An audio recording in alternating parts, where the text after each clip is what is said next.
Tonight, the race for the White House takes flight. Welcome to the first debate of the 2024 presidential campaign, live at Fiserv Forum in Milwaukee. 8 Republican candidates have qualified and have chosen to be here on our debate stage tonight. They are here to lay out their vision for America, as they battle for the GOP nomination. Good evening, everybody. I'm Martha McCallum. And I'm Brett Baer. This is the very same stage on which the Republican choice for president will accept the party's nomination next summer.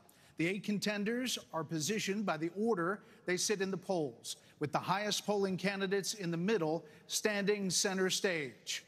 Florida Governor Ron DeSantis.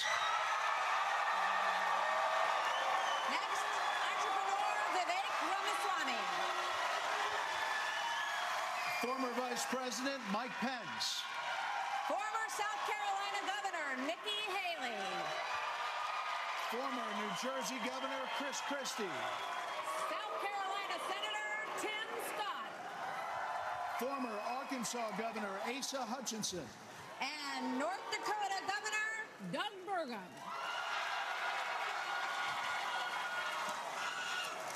Some ground rules for tonight. We'll ask the questions, and then candidates get 1 minute to answer. If someone is singled out, you get 30 seconds to respond. And when the time runs out, we all will hear this. Very pleasant. So tonight, these candidates have a big opportunity to break out of the pack and to explain why they are best prepared to be the Republican choice for president, at a time when the likely Democrat nominee, President Joe Biden, is working to convince the country that with Bidenomics, things are looking up. They call my plan Bidenomics. I'm not sure they meant it in a totally complimentary way at the time. But guess what? It's working. But is it? More than 65% of Americans say the country is headed in the wrong direction. And here's the reality for some voters we talked to here in Wisconsin this week. We have noticed a dramatic increase in prices at the grocery store just across the board. Gas is high and food is high. A lot of people's out here homeless because they can't buy food. It's tough when you got mortgage rates at 7-8% versus 2 to 3. It's just you can't afford a house anymore. Inflation is ridiculous. It's killing us out here. As we sit here tonight, the #1 song on the Billboard chart is called Rich Men North of Richmond. It is by a singer from Farmville, Virginia, named Oliver Anthony. His lyrics speak of alienation, of deep frustration with the state of government and of this country. Washington, D.C. is about 100 miles north of Richmond. These rich men north of Richmond, Lord knows they all just want to have total control. Want to know what you think, want to know what you do, and they don't think you know, but I know that you do. 'Cause your dollar ain't shit, and it's taxed to no end. 'Cause the rich men north of Richmond. So, Governor DeSantis, why is this song striking such a nerve in this country right now? What do you think it means? Our country is in decline. This decline is not inevitable. It's a choice. We need to send Joe Biden back to his basement and reverse American decline. And it starts with understanding we must reverse Bidenomics so that middle-class families have a chance to succeed again. We cannot succeed as a country if you are working hard and you can't afford groceries, a car, or a new home, while Hunter Biden can make hundreds of thousands of dollars on lousy paintings. That is wrong. We also cannot succeed when the Congress spends trillions and trillions of dollars. Those rich men north of Richmond have put us in this situation. And finally, we need to lower your gas prices. We're going to open up all energy production. We will be energy dominant again in this country. I showed it could be done in the state of Florida. I pledge to you as your president, we will get the job done, and I will not let you down. Governor DeSantis, thank you. Governor Christie, do you agree with Governor DeSantis just said there? And why would you be better on the economy than him? Well, look, I do agree predominantly with what Governor DeSantis just laid out. I think that if you asked every one of us up here, that we would agree predominantly with what he just laid out. Here's the difference. The difference is that we're going to have to work and make sure that we sell these ideas and be able to put ourselves in a position where we get a majority of the vote, not only by winning the Congress and the Senate in 24, but also by having someone who's had the experience of doing it. Now, I was elected as a conservative Republican in a blue state with 61% of the vote, with a Democratic legislature against me the entire time. And we still, through hard, strong decision-making, brought them around to our point of view. We cut taxes in New Jersey.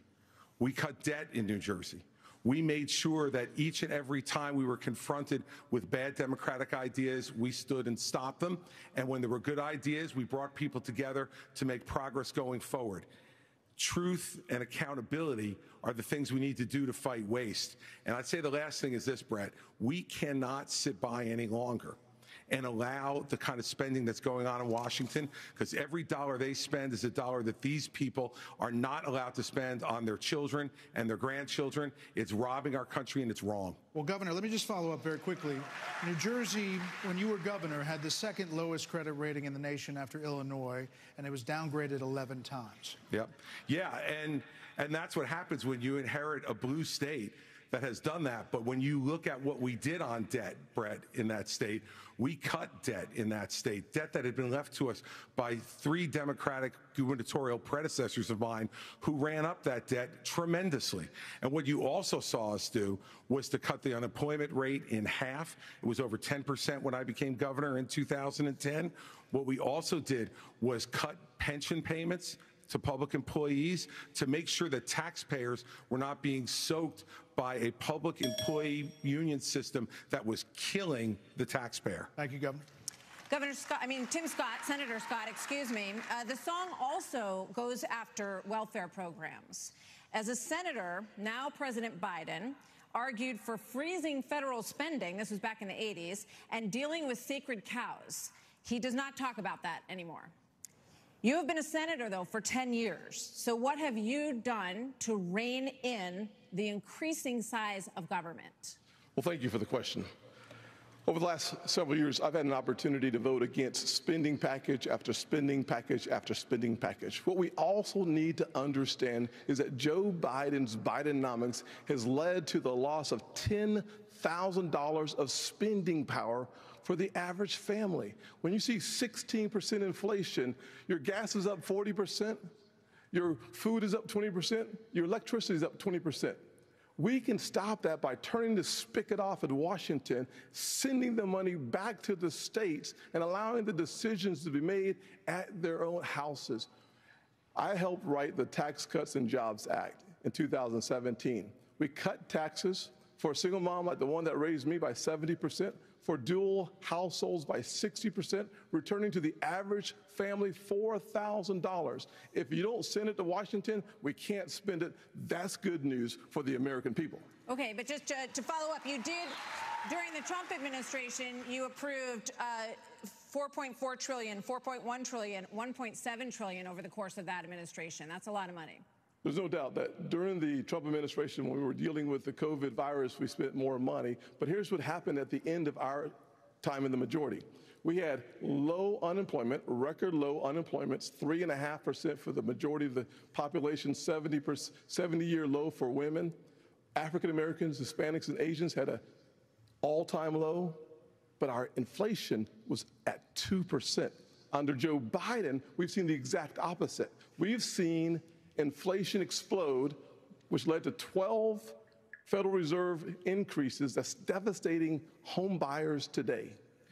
Mr. Ramaswamy, you're listening to these answers. If I may, hold on one second. We're going so I don't know if I get a chance to respond. He didn't mention you specifically, but we'll be with you in a second, Mr. Vice President. Mr. Ramaswamy, listening to all of this, why should voters choose you? over more experienced politicians on this stage.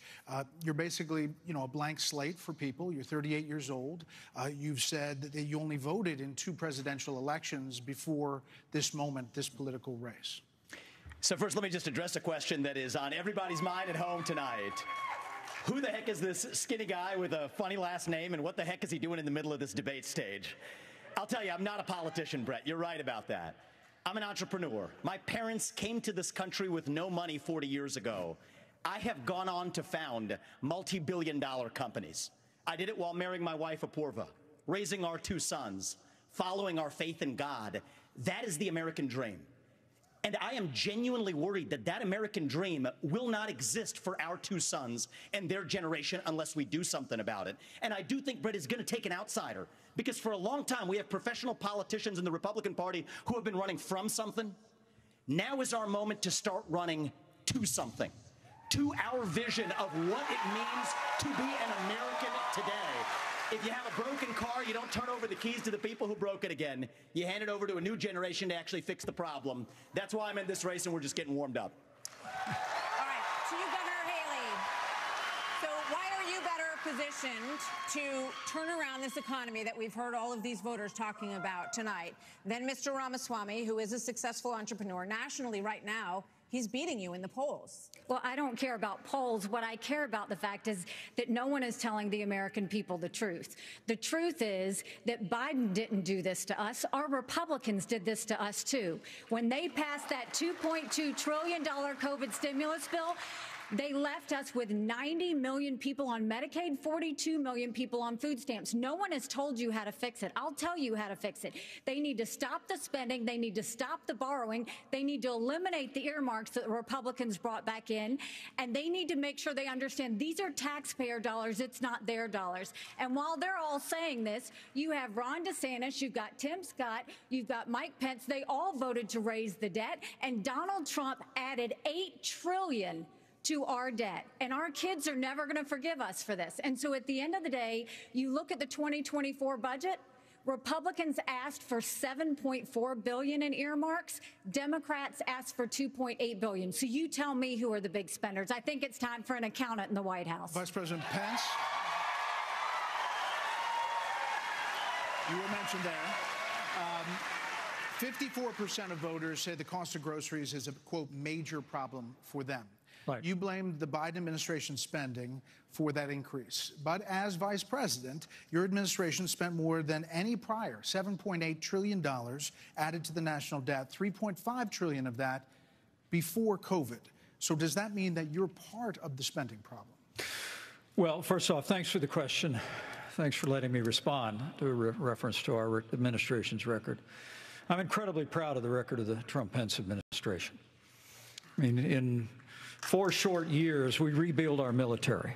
We revived our economy. We unleashed American energy. And we appointed 3 conservatives to the Supreme Court that gave the American people a new beginning for the right to life. Now, Martha, you asked earlier who's the most best prepared for this job.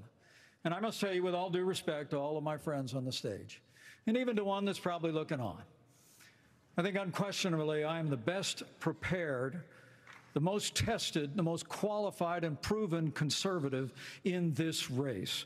I was a leader in the Congress of the United States. I led Indiana where we balanced budgets and had a AAA bond rating when I was governor.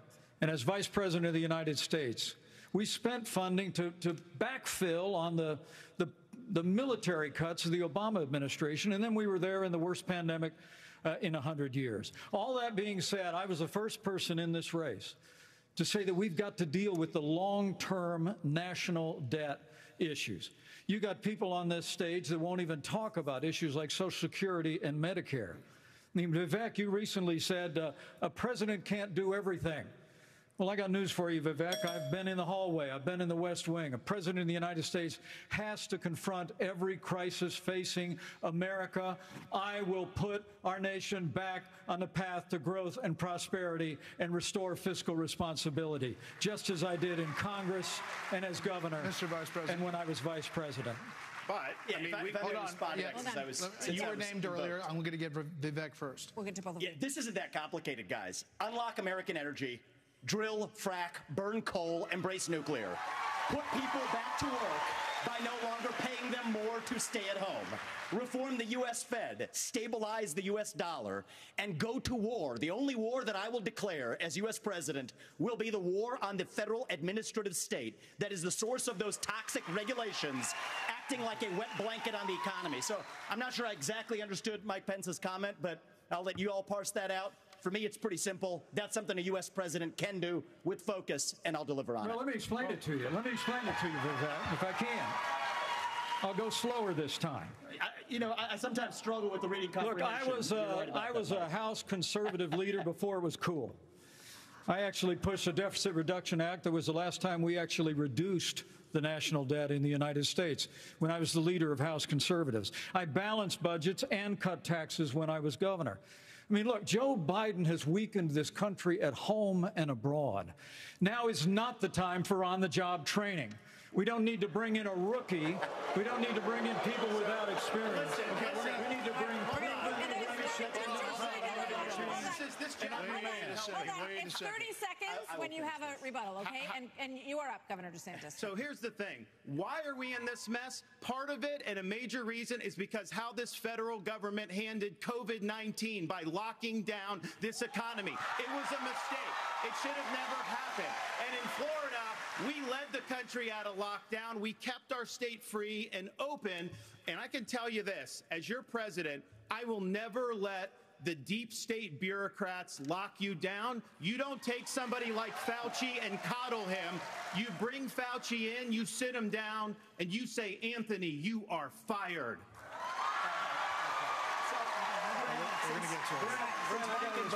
You know what? We're going to bring in... I just want to finish responding to Mike. I just want to respond to Mike for 1 second because he invoked me back. Listen, now that everybody's gotten their memorized, pre-prepared slogans out of the way, we can actually have a real discussion now. The reality and the fact of the matter is... Was that one of yours? Not really, Mike, actually. We're just going to have some fun tonight. And the reality is, you have a bunch of people, professional politicians, super PAC puppets, following slogans handed over to them by their 400-page super PACs last week. The real choice we face in this primary is this. Do you want a super PAC puppet, or do you want a patriot who speaks the truth? Do you want incremental reform, which is what you're hearing about, or do you want revolution? Okay. And I stand on the side of the American Revolution. I've got to address We're going to take control back here. We need everyone to have a moment on the economy. Yeah. I think that's fair. Can I address the COVID there are two people issue who that have the not. governor We're going to get back to that. We are. There are two people who we have not heard from yet. So let's hear from Governor Burgum and then from Governor Hutchinson on the economy, sir. Well, great. Thank you, Martha. And of course, I'm from a town of 300 people. It's a big deal to make it on this stage with all these folks.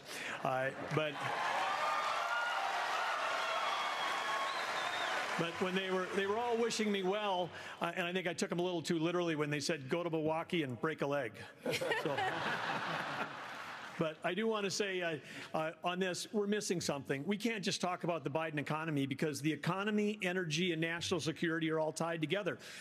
Of course, we're paying too much for our energy in our state in our country right now.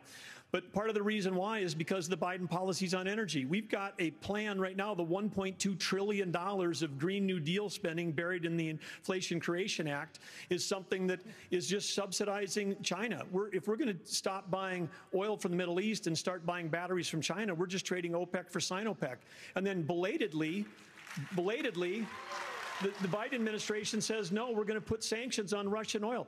Well, we put sanctions on Russian oil, well, then it's 20% off. Who's buying it? China.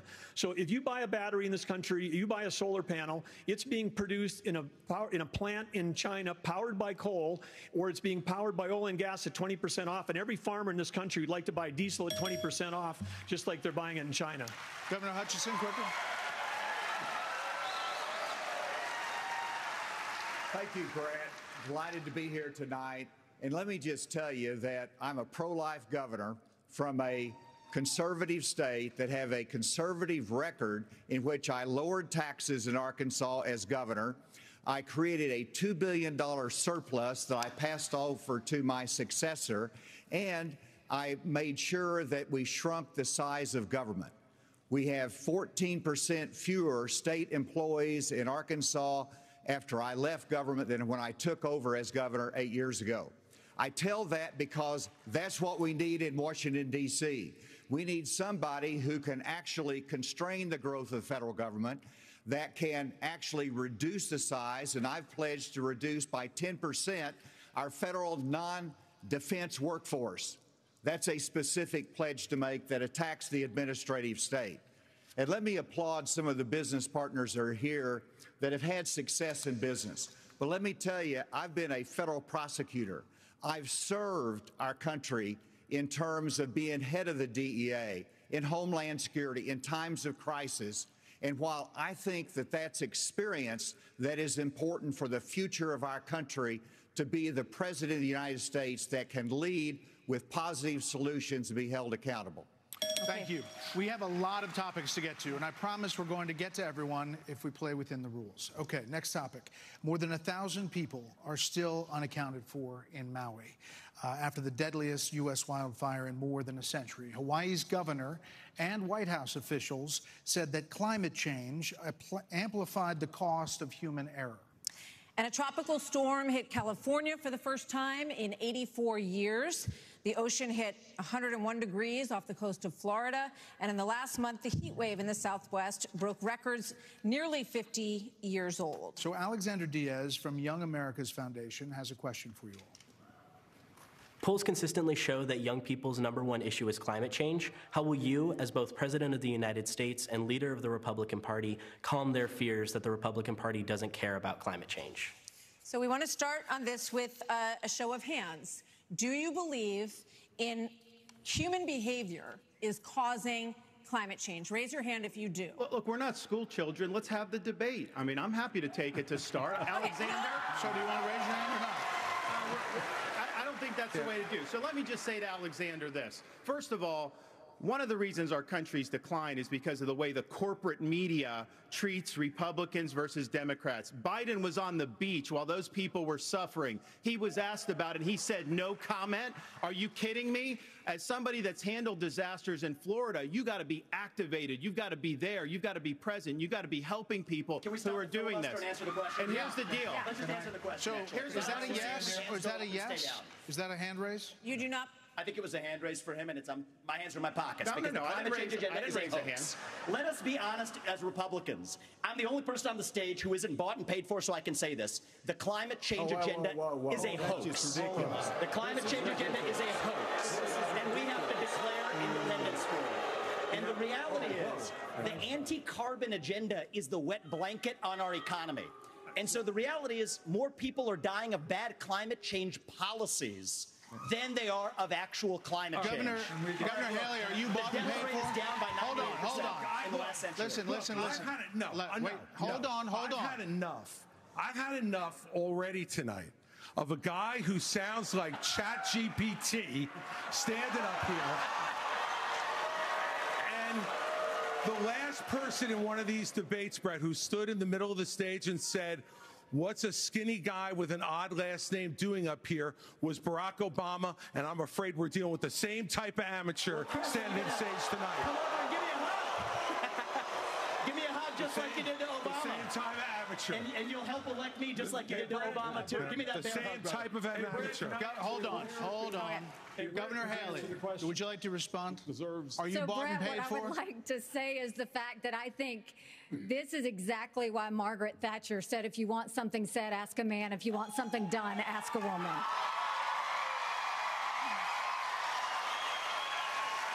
First of all, we do care about clean air, clean water. We want to see that taken care of, but there's a right way to do it. And the right way to do it is, first of all, yes, is climate change real? Yes, it is. But if you want to go and really change the environment, then we need to start telling China and India that they have to lower their emissions. That's where our problem is. And these green subsidies that Biden has put in, all he's done is help China, because he doesn't understand all these electric vehicles that he's done, what that does. Half of the batteries for electric vehicles are made in China. And so that's not helping the environment. You're putting money in China's pocket, and Biden did that. So first of all, I think we need to acknowledge the truth, which is these subsidies are not working. We also need to take on the international world and say, okay, India and China, you've got to stop polluting, and that's when we'll start to deal with Senator Scott, are you bought and paid for? Absolutely. Are you bought and paid for? I'm sorry? Are you bought and paid Absolutely not. I mean, here's what the American people deserve is a debate about the issues that affect their lives. Going back and forth, being childish is not helpful to the American people to decide on the next leader of our country. Number one, wait a second. Number two, as a kid who grew up in a single-parent household mired in poverty, I wondered, was the American dream real for kids who were devastated by poverty, devastated by the challenges of life? I came to the conclusion that America can do for anyone what she's done for me if we focus on restoring hope, creating opportunities, and protecting America.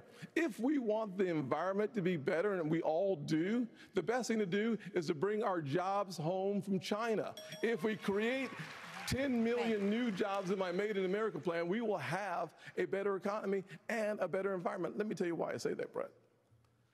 America, do it quickly. America has cut. I'm a Southern boy, I talk slow. So America, that was quick. America has cut our carbon footprint in half in the last 25 years. The places where they are continuing to increase, Africa, 950 million people. India, over 1 billion. China, over 1 billion. Why would we put ourselves at a disadvantage, devastating our own economy? Let's bring our jobs home. We have a lot of different topics to get to. Yeah, we do. We thank you all. Thank you, Senator Scott. So coming up next, the candidates will weigh in on what could be a defining issue in the 2024 campaign. The first Republican debate continues moments away.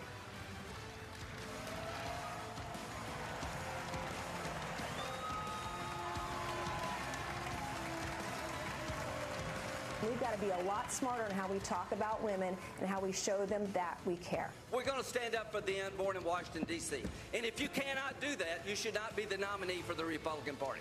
This is a defining moment. Do you trust our government and where the economy is heading? Does the thought of losing your hard-earned retirement savings to D.C.'s reckless spending scare the heck out of you? Well, you're not alone. Smart Americans are taking action while they still can by reaching out to Birch Gold Group. For over 20 years, Birch Gold has helped concerned Americans protect their futures by moving part of an existing IRA or 401k into a physical gold IRA. Because when things are a mess, like right now, Americans turn to gold. With an A+ rating, with a Better Business Bureau, and thousands of happy customers, Birch Gold is the trusted leader in gold. They're busier than ever because people are taking control of their savings away from the government and into their own hands. Text the word NOW to the number 989898 to get a free info kit on gold. There's no pressure and no obligation, just information. So get your no-cost info kit now. Text NOW to 989898. Have you ever wanted elite access? The Living Legend membership card is your opportunity. You'll have access that most won't. Text 80810 to get your limited edition card today. Gear up for debate season. With a GOP foam finger and a Beat Biden tee, you'll be the envy of your watch party. Buy both and save big. Don't wait, supplies are limited. We all like free stuff, especially free trips. Text DEBATE to 80810 to enter to win 2 free tickets to a future debate. Plus, we'll throw in free airfare and hotel.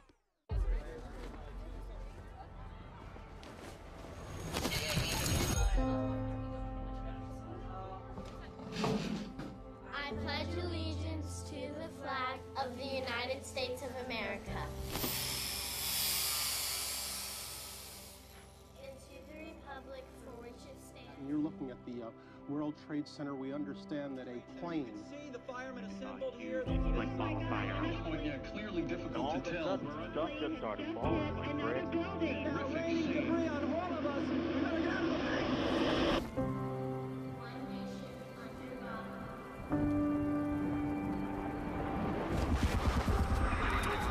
Indivisible, with liberty and justice for all.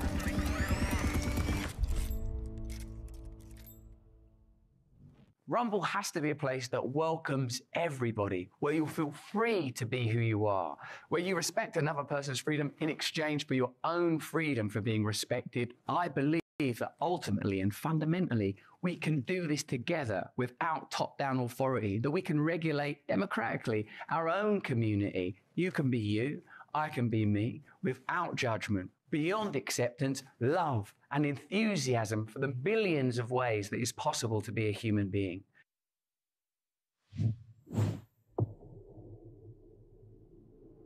Does the thought of losing your hard-earned retirement savings to DC's reckless spending scare the heck out of you?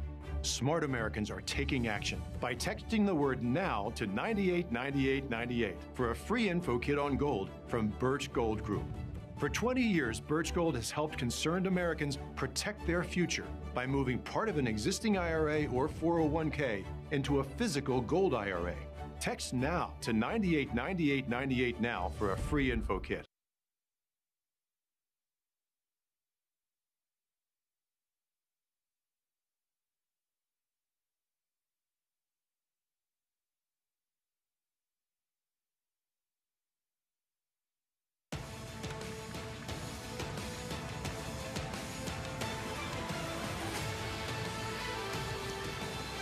Abortion has been a losing issue for Republicans since the Dobbs decision.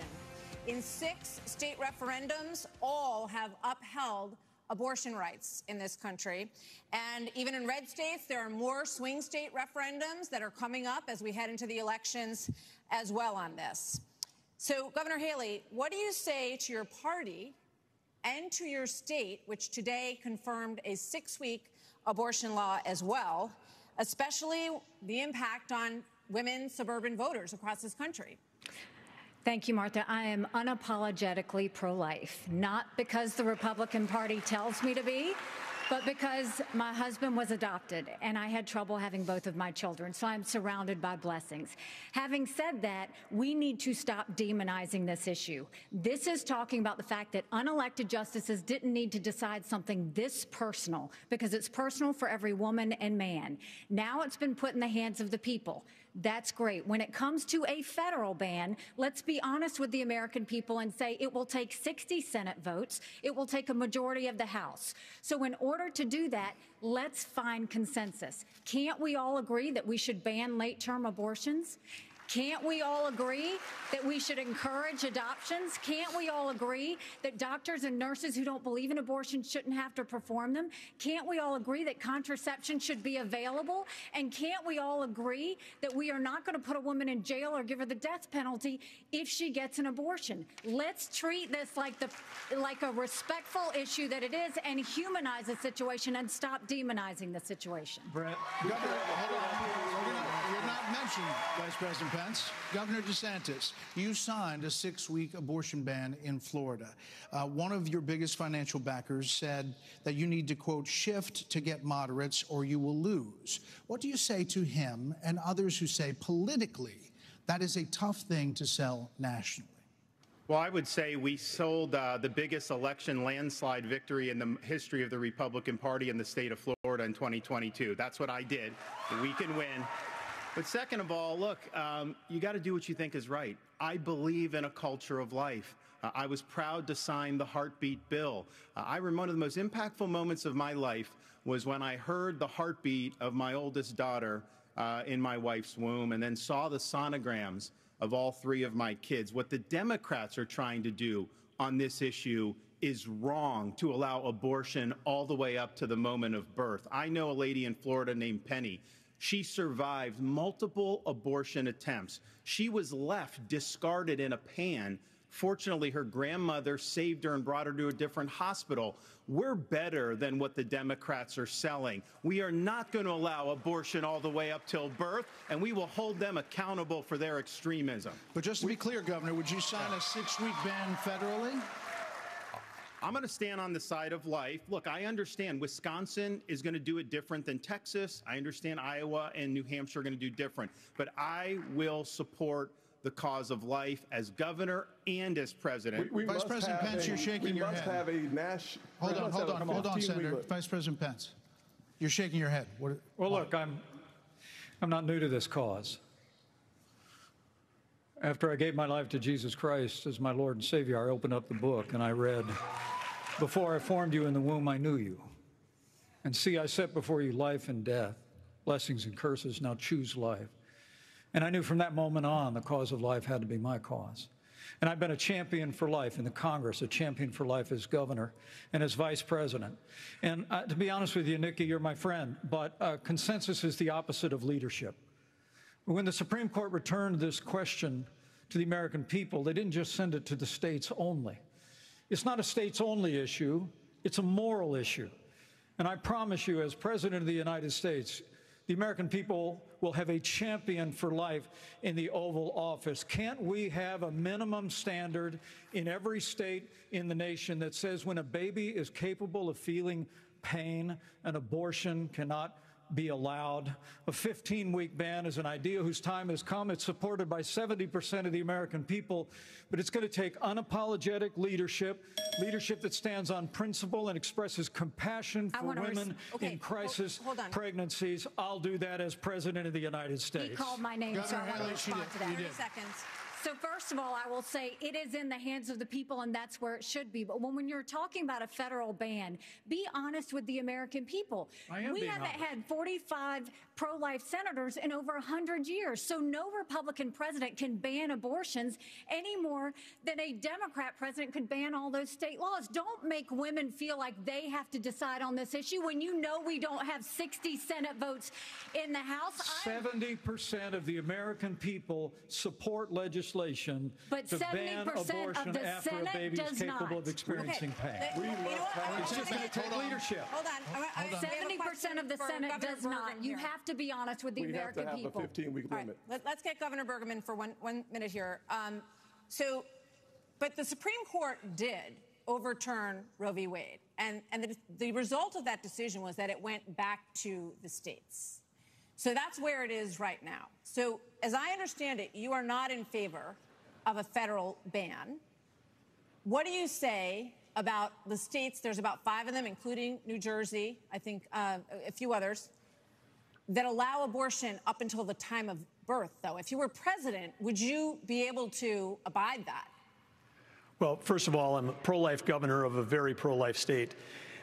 And this issue is, of course, very important. But I am on the record, and I stand behind that we should not have a federal abortion ban.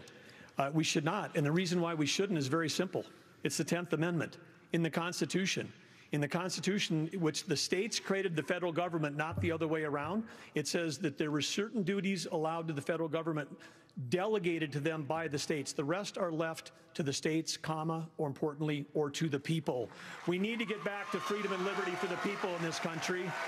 And we can't have Republicans who fight for 50 years for this great cause and to return it back to the states, and then the next day they turn around and go, no, the feds should do that, because the feds are stepping into people's lives, they're stepping into people's businesses. Over and over, if we say that the Fed should be in on this one, where do we stop? I say that we follow the Constitution, and this is returned to the states. This is where it should be. But Governor Burgum, you signed a 6-week ban. Time out. You signed a 6-week ban. Governor Burgum, you signed a 6-week ban. So you're saying federally, it's all going to go to the states. Yes, and what is going to work in New York will never work in North Dakota, and vice versa. That's Governor why 50 states. That's why 50 states. This is too important of an issue that I have to address. First of all, the Supreme Court gave it back to the elected representatives, whether it's the states or whether it's the United States Congress. So there is authority, and that's why President Biden is pushing for a Democrat proposal, which is, in essence, abortion on demand through the term. So they have their extreme position at a national level. It's most likely going to be addressed in the states, but it's certainly fine for it to be addressed at the national level as well. Arkansas has the record of being the most pro-life state in the nation. I signed 30 pro-life pieces of legislation while I was governor. And every state can determine a different outcome here. And it is the most important issue for women and for the unborn child and for our country that we get this right. It's going to be a continued debate. Let's talk about it in terms of compassion, in terms of protecting the life, and also understanding how we have to enhance adoption services, how we have to enhance maternal care. Those things we've done in Arkansas and are important for our nation's future. There are a lot of issues that are very important. Senator, I'll let you weigh in.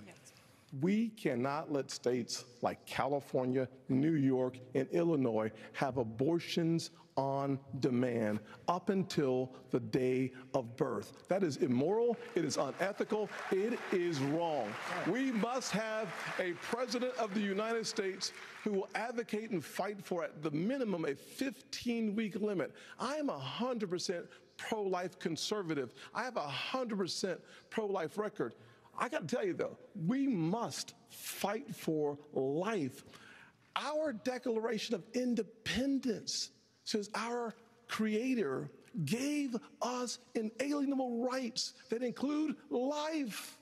That is a list. That is an issue we must solve. We can't leave it to Illinois. We can't leave it to Minnesota. We can't leave it to Illinois. We must solve that issue with a 15-week limit at a minimum. Thank you, Brett, Senator. I think we're all pro-life, but Thank what you. I would love is for someone to ask Biden and Kamala Harris, are they for 38 weeks? Are they for 39 weeks? Are they for 40 weeks? Because that's what the media needs to be asking. All right, another issue is America and the crime crisis, the homelessness crisis. American cities are in decline. People are moving out as homelessness, drugs, crime move in. There are problems accelerated. They did accelerate during the pandemic and are still rising, actually. Murders in Los Angeles, New York, Chicago, all up 30% between 2019 and 2022. Homelessness is up 11%, the largest jump in recorded history. Vice President Pence, a lot of this began in the COVID era. How much of what we're seeing happening around this country is a result of those COVID lockdowns, and is your administration in part to blame for how we got here? Well, I think what's in part to blame is the Democrats have been talking about defunding the police for the last 5 years. And we ought to be funding law enforcement, particularly in our major cities, at unprecedented levels. I mean, it's extraordinary to think about the violence that's claiming innocent lives literally every week in every major city in this country. And yet Democrats and liberal prosecutors in major metropolitan areas continue to work out their fanciful agendas, to do bail reform and go easy. What we need is strong commitment to law enforcement. We need leadership in Washington, D.C. that'll marshal the resources of the states, marshal the resources of the American people. But let me also say it's about opportunity. I mean, a lot of people don't know that those Trump-Pence tax cuts that we got signed into law go away at the end of 2025 if we don't have a Republican president and a Republican House and a Republican Senate. When I'm president of the United States, we're actually going to cut taxes further. We're going to extend those tax cuts, and we're going to close the Federal Department of Education, block grant all that funding back to the states. With a growing economy and educational choice and law enforcement, we will bring our cities back. Governor Christie, another issue. This weekend here in Milwaukee, reports say there were 30 shootings, and a number of them including kids. Add that to the big increase in school shootings around the country. Democrats blame this crisis on easy access to guns. They also blame Republicans for blocking gun control legislation. What would President Christie do? You know, I'm proud of the fact, Brett, that I'm the only person, along with Governor Hutchinson, up on this stage who's actually running United States Attorney's Office. I ran the 5th largest office in America in a state where there is significant urban crime. And the problem is not going to be solved by more money. The problem is that these prosecutors in these localities in the states are refusing to do their job and to arrest violent criminals. So what a President Christie would do is appoint an attorney general who would instruct each of the 93 U.S. attorneys that they are to take over the prosecution of violent crime in every one of those cities that are failing to do so. We have plenty of room in the federal prisons to lock up these violent criminals and clean up what's going on all across this country in these individual cities. Secondly, what we need to make sure that each and every one of these criminals understand is that the laws apply to everybody.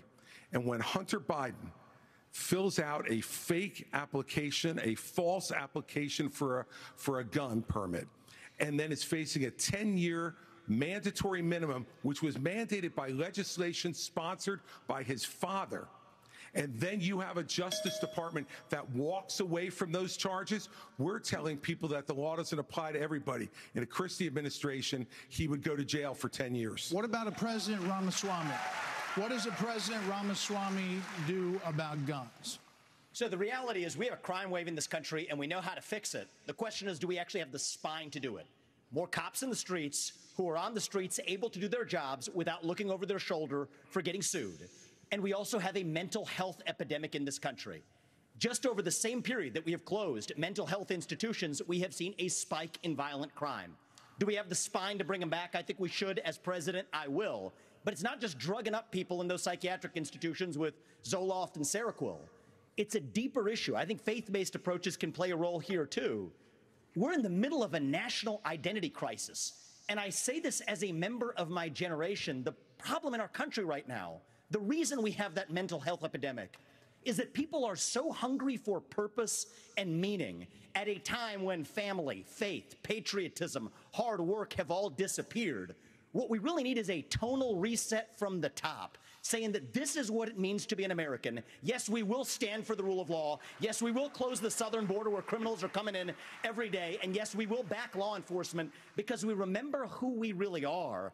And that's also how we address that mental health epidemic in the next generation that is directly leading to violent crime across this country. Governor DeSantis, really quickly. Governor DeSantis.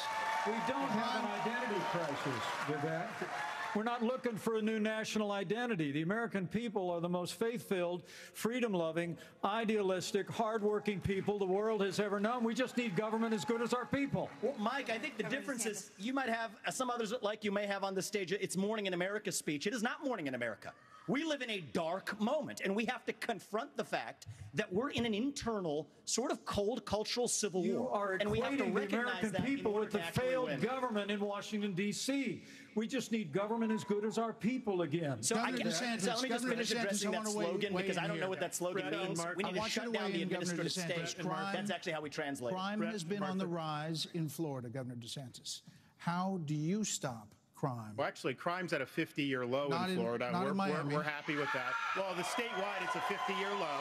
And so here's the thing. These hollowed-out cities, this is a symptom of America's decline. And one of the biggest reasons is because you have George Soros funding these radical left-wing district attorneys. They get into office and they say they're not going to prosecute crimes they disagree with. The inmates start running the asylum. There's one guy in this entire country that's ever done anything about that. Me. When we had two of these district attorneys in Florida elected with Soros funding who said they wouldn't do their job, I removed them from their posts. They are gone. And as president, we are going to go after all of these people because they are hurting the quality of life and they are victimizing innocent people in every corner of this country, and it will stop when I get into office. Okay, one more here before the break, Governor Bergen. Well, Brett and Martha, I just thought it was interesting. You asked your question about the problems we're having in big cities. Nobody ever asked the question of what about the crime wave in small towns? Because in a small town, neighbors help neighbors. People understand each other. If a farmer gets sick, everybody comes together and helps him get the crop off. There's accountability. There's transparency. One thing that I think this country could use is somebody in the White House that understands small town values, because that's our road back to get this country on track again. Governor Hutchinson. As former head of the DEA, I understand the drug crisis in America. And right now, whenever you look at the challenges in our inner city, there's three simple words that would be helpful. One, enforce the law when it comes to crime. Secondly, let's deal with the challenge of fentanyl. And it's both about stopping the fentanyl coming from Mexico, but it's also about education of our young people, making sure that we have the tools that are needed for addiction counseling. That's what we expanded in Arkansas as well. Whenever you look at the underlying challenge of America, though, no one likes to see an America with smash and grab in our inner cities. As President of the United States, that will stop. It starts at the top with the respect for our justice system that a former president who's under indictment has undermined by attacking judges, by attacking prosecutors, by attacking the system and saying he's aggrieved. And so we have to have respect for our justice system and the rule of law, and it starts at the top with the President of the United States. Thank you. Hold on. Take a break. So, speaking of that, right now you are looking live at Fulton County Jail, where former President Donald Trump will be processed tomorrow. So next, the candidates will have an opportunity to talk about the coming trials of Donald Trump.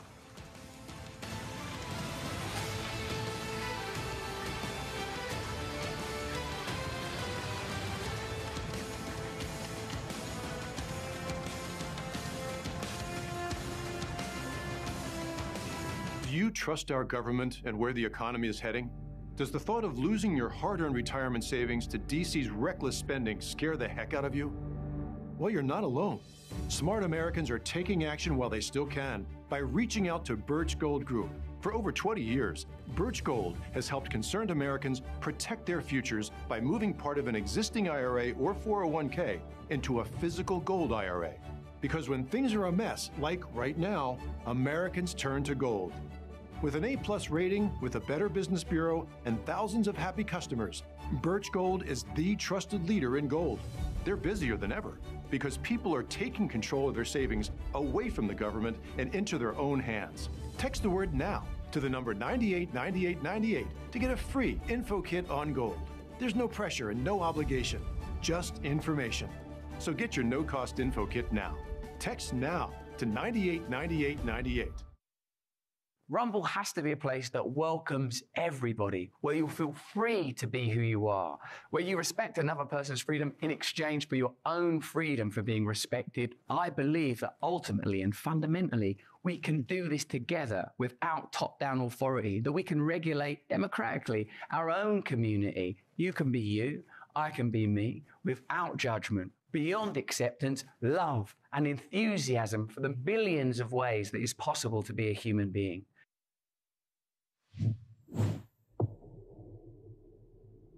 When Republicans vote early, we win. You could bank your vote by casting your ballot before Election Day. Either early, in person, or by mail. Go to bankyourvote.com to sign up and commit to voting early. That's how we're going to beat the Democrats at their own game. Go to bankyourvote.com. And please take the pledge to bank your vote to beat Biden.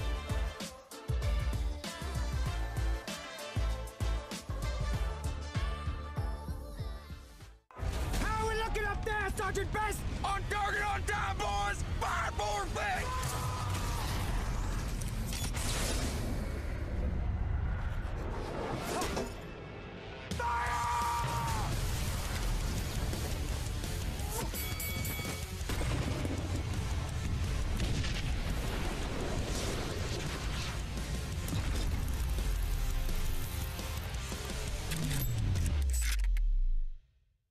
When things go sideways, will you be prepared?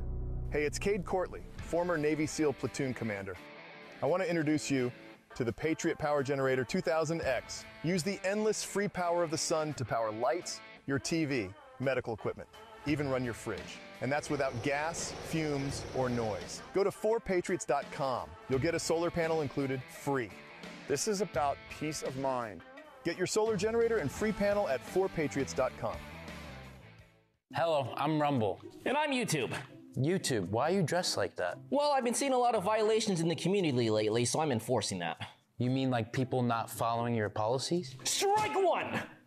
What if someone tells the truth, but it's labeled as misinformation? Strike two! Wow, what if I want to ask questions and have different opinions on things? Strike three! You're out of here!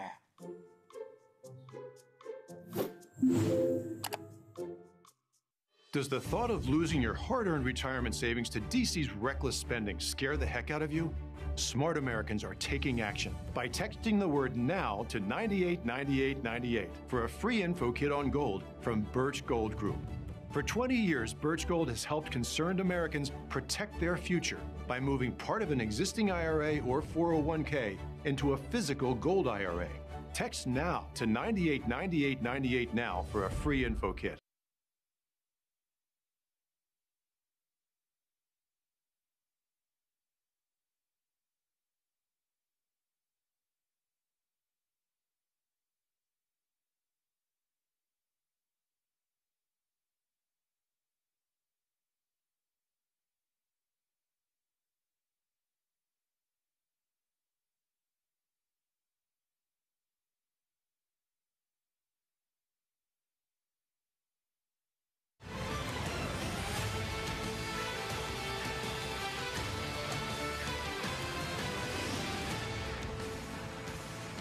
we have a lot to get to in this second hour of this GOP primary debate. Policy discussions the Americans want to hear you all on. China, Ukraine, immigration, education. But we are going to take a brief moment and talk about the elephant not in the room. Former President Trump has been indicted in 4 different states on 91 counts. He will be processed tomorrow in Georgia at the Fulton County Jail for charges relating to the 2020 election loss. You all signed a pledge to support the eventual Republican nominee. If former President Trump is convicted in a court of law, would you still support him as your party's choice? Please raise your hand if you would.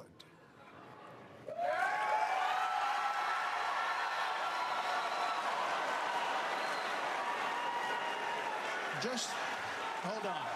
So just to be clear, Governor Christie, you were kind of late to the game there, but you raised your hand? No, I'm doing this. Look, I'm doing this. And I know you didn't. Whoa. No. What's the look, here's the bottom line. Someone's got to stop normalizing this conduct. Okay? Now whether or not you believe that the criminal charges are right or wrong, the conduct is beneath the office of President of the United States.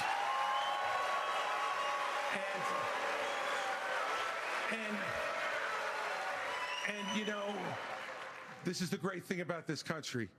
Booing is allowed, but it doesn't change the truth. It doesn't change the truth.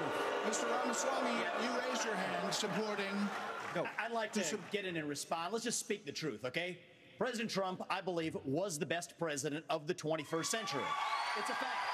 And Chris Christie, honest to God, your claim that Donald Trump is motivated by vengeance and grievance would be a lot more credible if your entire campaign were not based on vengeance and grievance against one man. And if people at home want to see a bunch of people blindly bashing Donald Trump without an iota of vision for this country, they could just change the channel to MSNBC right now. But I'm not running for president of MSNBC. I am running for president of the United States. We're skating on thin ice, and we cannot set a precedent where the party in power uses police force to indict its political opponents. It is wrong. We have to end the weaponization of justice in this country. 30 seconds, Governor DeSantis. Look, let me tell you something. No, I'm sorry. 30 seconds, Governor Christie. You make me laugh because you sit here in an answer. You sit here in an answer right. Hold on one second. You sit here in an answer. Go ahead, Governor Christie. Hold on, Governor Christie. Hold on. Well, so listen, the more time we spend doing this, the less time they can talk about issues you want to talk about. So let's just get through this section. Governor Christie. You sit here talking about how you want to stand up for the rule of law. Yes. And law and order. And the fact is that it can't be selective. In your book, you had much different things to say about Donald Trump than you're saying here tonight. That's not true. Well, it is very true. That is not true. It's very true. I read it, and I know. There's a difference between bad behavior and illegal behavior, Chris. And you, as a prosecutor, should know better. Yeah, you know what? I know a lot better. There's a difference between bad behavior. And I know a lot better than you do. You've never done it like you've never done anything to try to advance the interests of this government except to put yourself forward as a candidate tonight. And here's the thing. We've stood up for law and order. I did it as U.S. Attorney. I did it as governor. And I am not going to bow to anyone when we have a president of the United States who disrespects the Constitution. He said, Get your MSNBC contributor. He said, these are politicized indictments, Martha, and we have to call out the truth. Martha, it's important to say that the president said, Donald Trump said, it's okay to suspend the Constitution. Now, the oath you take is to preserve, protect, and defend, not suspend. I will always stand up for our Constitution, regardless of the political pressure. Right, we have another question for you. We're going to get everyone in on this issue, but I have another question. Hold on, you will. All right, so President Trump's former vice president is on this stage tonight. He has faced hecklers on the campaign trail over his actions on January the 6th. On that day, the vice president move forward with the certification of the election. So do you believe that Mike Pence did the right thing, Senator Scott? Do you believe he did the right thing? Absolutely. He did the right thing. Number one. Number two, we should be asking ourselves a bigger question about the weaponization of the Department of Justice. When I'm president, the first thing I'll do is fire Merrick Garland. Second thing I'll do, fire Christopher Wray, because we need Lady Justice to wear a blindfold. Without that, no one has confidence in our justice system. 17% of Republicans have confidence in our Department of Justice. Here's why. We keep seeing not only the weaponization of the Department of Justice against political opponents, but also against parents who show up at school board meetings. They're called, under this DOJ, they're called domestic terrorists. Firing Christopher Wray shut down the FBI. Actually have the courage to get it right. Mr. Ramaswamy, let me finish my comments. Yes.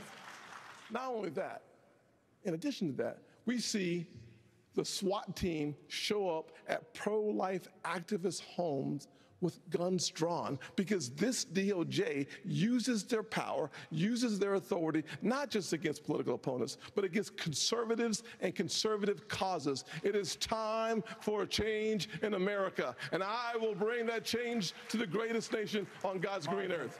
We have an important But Governor question DeSantis, do you believe that Mike Pence did the right thing on January 6th? So here's what we need to do. We need to end the weaponization of these federal agencies. Right, but I will do that. That's not the question. I know, but here's the thing. This election is not about January 6th of 2021. It's about January 20th of 2025, when the next president is going to take office. I know what the Democrats would like to do. They want to talk about all these other issues, but we've got to focus on your future. We've got to focus on reversing the decline of our country. Right. I learned in the military, I was assigned with U.S. Navy SEALs in Iraq, that you focus on the mission above all else. You can't get distracted. So Republicans, we've got to look forward, and we've got to make sure that we're bringing the message that can win in November 2024. Vice President Pence, what do you think, Vice President? Is to support and defend the Constitution of the United States. I think the American people deserve to know whether everyone on this stage agrees that I kept my oath to the Constitution that day. There's no more important duty. So answer the question. I've answered this before. So yes. Why are we? Mike did his duty. I got no beef with him. But here's the thing: is this what we're going to be focusing on? I'm relieved. Going forward, the rehashing of this. I'll tell you, Governor the DeSantis, Democrats would love that, and they will win if we let them get away with it. I'm not letting Biden hang out in the basement this time. We're going to run him ragged around this country, and we're going to hold him accountable. Let me just say, Governor DeSantis, we spent an hour talking about policy. Former President Trump is beating you by 30, 40 points in many polls. So it is a factor in the GOP primary. Governor Hutchinson, you did not raise your hand. I did not raise my hand because there's an important issue we as a party have to face. And over a year ago, I said that Donald Trump was morally disqualified from being president again as a result of what happened on January 6th. More people are understanding the importance of that, including conservative legal scholars who says he may be disqualified under the 14th Amendment from being president again as a result of the insurrection. This is something that could disqualify him under our rules and under the Constitution.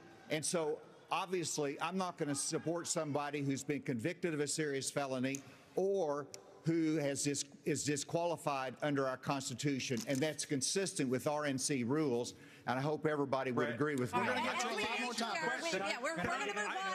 Martha, can I answer the question? Can I get in on it? Okay, I'd like to answer. I've already been on it, Vice President Pence. All right, I'd like to answer the question you asked and not give a pre-canned speech. Mike Pence stood for the Constitution, and he deserves not grudging credit.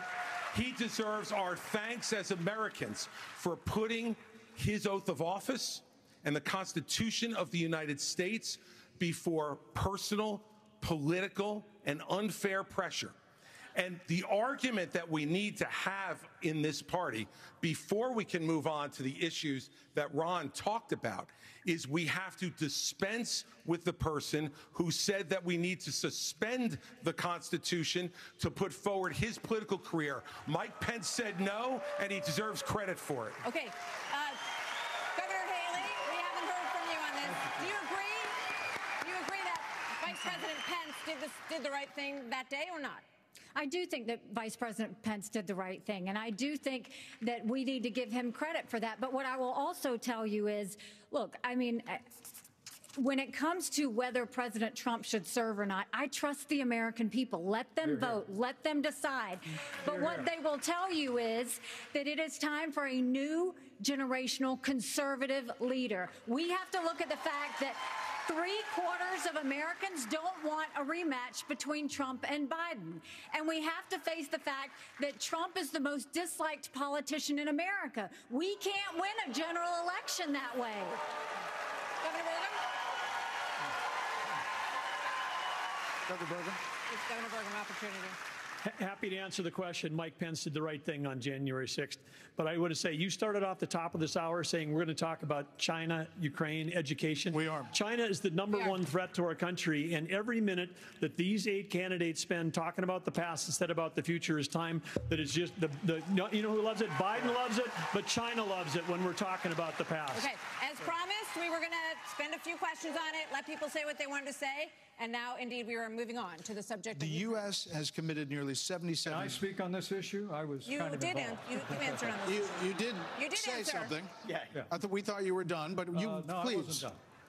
Well, Mike, why don't you say this? Join me in making a commitment that on day one you would pardon Donald Trump. I'm the only candidate on the stage who had the courage to actually say it. That is how we move our nation forward. I don't know and why turn the you page assume forward. that That's Donald exactly Trump right. will be convicted of these crimes. You should be able to make a commitment. The same justice system that was this corrupt. Here's the difference between you and me. Yeah, I'm not a professional politician. That's the difference. Who can answer a question? I've actually given pardons when I was governor of the state of Indiana. It usually follows a finding of guilt and contrition by the individual that's been convicted. So, look, if I'm president of the United States, we'll give fair consideration to any pardon request. But if I may, you know, it's not about looking back at January 2021. It's about January 20th, 2017. I put my left hand on Ronald Reagan's Bible. I raised my right hand.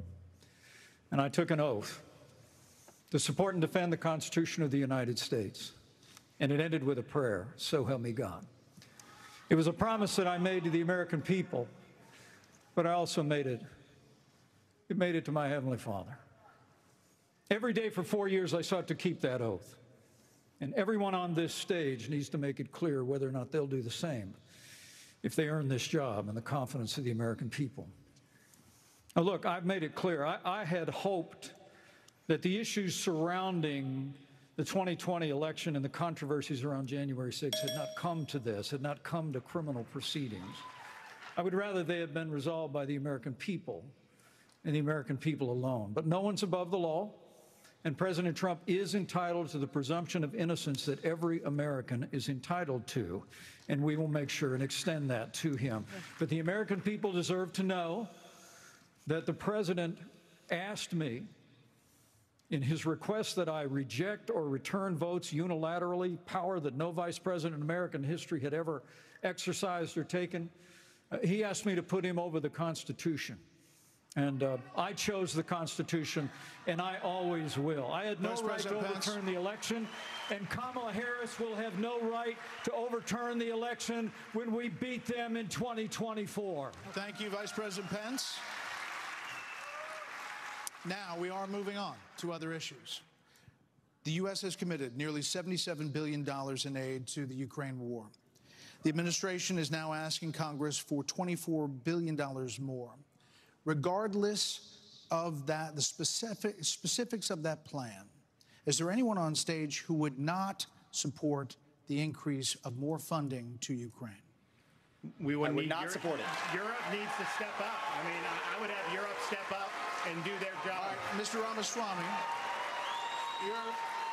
but you're saying you would not too, Governor DeSantis? I will have Europe pull their weight.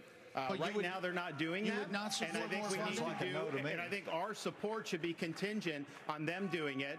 And I would have support in China to be able to take China and do what we need to do with China. Mr. Ramaswamy, you would not support an increase of funding to Ukraine? I would not. And I think that this is disastrous, that we are protecting against an invasion across somebody else's border when we should use those same military resources to prevent across the invasion of our own southern border here in the United States of America. We are driving Russia further into China's hands. The Russia-China alliance is the single greatest threat we face. And I find it offensive that we have professional politicians on the stage that will make a pilgrimage to Kyiv, to their Pope, Zelensky, without doing the same thing for people in Maui or the south side of Chicago or Kensington. I think that we have to put the interests of Americans first, secure our own border instead of somebody else's. And the reality is, this is also how we project strength by making America strong at home. All right, we heard the names. Governor Christie first. All right, look. I did go to Ukraine, and I went to Ukraine because I wanted to see for myself what Vladimir Putin's army was doing to the free Ukrainian people. And let me tell you, I want you all to look around this arena tonight and imagine that every one of these seats was filled. And if every one of them was filled, there would still be 2,500 more children outside to make over 20,000 who have been abducted, stolen, ripped from their mothers and fathers, and brought back to Russia to be programmed to fight their own families. They have gouged out people's eyes, cut off their ears, and shot people in the back of the head, men, and then gone into those homes and raped the daughters and the wives who were left as widows and orphans. This is the Vladimir Putin. This is the Vladimir Putin who Donald Trump called brilliant and a genius. If we don't stand up against this type of autocratic killing in the world, we will be next.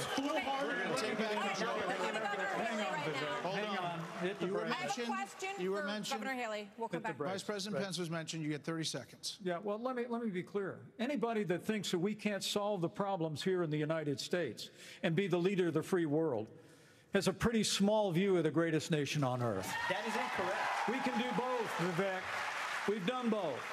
We've been the leader of the free world and the arsenal of democracy for years. The Reagan Doctrine years ago made it clear. We said, if you're willing to fight the communists on your soil, we'll give you the means to fight them there so our troops don't have to fight them.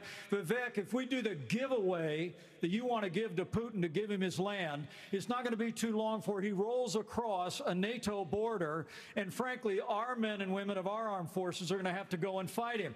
I want to let the Ukrainians fight and drive Putin and the Russians back out into Russia. I want to just briefly address Pence. Vice President Pence. I have a newsflash. The USSR does not exist anymore. It fell back in 1990. Did I say the real USSR? threat? You talked about the communists, and the real communists that we have to address right now have any is the idea what Vladimir Putin's aims are? You already spoke. Now I actually have something to say. Vladimir Putin has been saying he wants to reestablish the old Soviet sphere You've made of your point, influence. Vice President. Now, I'm sorry if I insulted him by calling him a communist. He is a dictator and a murderer, and the United States of America needs to stand against authoritarianism. Mr. Ramaswamy, 30 seconds. Respond. The real threat we face today is communist China, and we are driving Russia further into China's arms. The Russia-China military alliance is the single greatest threat we face. Nobody in either political party is talking about it, and I am the only non-neocon on this stage. But keep us out of war. Mr. Vice President, we can't hear. Mr. Vice President, is to give Russia everything they've got. Mr. Vice President, give them a promise that Ukraine will never be in NATO, and then somehow China will not think about taking Taiwan. We achieve peace through strength. Mr. Vice President, America needs to stand for freedom. Okay. Here we go. I think we need to establish some ground rules when here, we folks. hear this bell, that means your time's done. You're done. So, Mr. Vice President, we appreciate your aggressiveness here. 30 seconds is 30 seconds. Mr. Ramaswamy, you were mentioned. You get 30 seconds. So the reality is that today, Ukraine is not a priority for the United States of America. And I think that the same people who took us into the Iraq War, the same people who took us into the Vietnam War, you cannot end it. You cannot start another no-win war. And I do not want to get to the point where we're sending our military resources abroad when we could be better using them here at home to protect our own borders, protect the homeland. All right. That will be my top priority in foreign policy. I think we gave you protect more than the 30 homeland. seconds in the rebut. So I do want to get to some other people because everybody, we respect everybody's time here. So, Governor Haley, you did not raise your hand, meaning that you would support more funding for the Ukraine war. You have said of Governor DeSantis that you didn't appreciate it when he initially called it a territorial dispute. Why? First of all, the American president needs to have moral clarity. They need to know the difference between right and wrong. They need to know the difference between good and evil. Right. When you look at the situation with Russia and Ukraine, here you have a pro-American country that was invaded by a thug. So when you want to talk about what has been given to Ukraine, less than 3.5% of our defense budget has been given to Ukraine. If you look at the percentages per GDP, 11 of the European countries have given more than the U.S. But what's really important is go back to when China and Russia held hands, shook hands before the Olympics, and named themselves unlimited partners. A win for Russia is a win for China. We have to know that. Ukraine is the first line of defense for us. And the problem that Vivek doesn't understand is he wants to hand Ukraine to Russia. He wants to let China eat Taiwan. He wants to go and stop funding Israel. You don't do that to friends. What you do instead is you have the backs of your friends. Ukraine is the front line of defense. Putin has said once Russia takes Ukraine, Poland and the Baltics are next. That's a world war. We're trying to prevent war. Look at what Putin did today. He killed Prigozhin. When I was at the UN, the Russian ambassador suddenly died. This guy is a murderer, and you are choosing a murderer over a pro-American country. First of all, Mr. Ramaswamy, you have 30 seconds. Mr. DeSantis, Nikki, I wish you well in your future career on the boards of Lockheed and Raytheon. I'm not on the boards of Lockheed and Raytheon. And Boeing came off of it, but you've been pushing this lie. You've been pushing this lie all week, Nikki. You want to go and defund Israel? You want to okay, let me address that. I'm glad you brought that up. I'm going to address each of those right now. This is the false lies of a professional politician. There you have it. Your watch, so the reality make America less safe. You have no foreign policy experience, and it shows. And you know what? The foreign policy experience that you all have shows in the pointless wars we've gotten into. I have to address that. So our relationship with Israel will never be stronger than by the end of my first term. But it's not a client relationship. It is a friendship. And you know what friends do? Friends help each other stand on their own 2 feet. So I will lead Abraham Accords 2.0. I will partner with Israel to make sure Iran never is nuclear armed. But you know what I love about Israel? And I've been there probably in the last 10 years more than most people on this stage. You know what I love about them?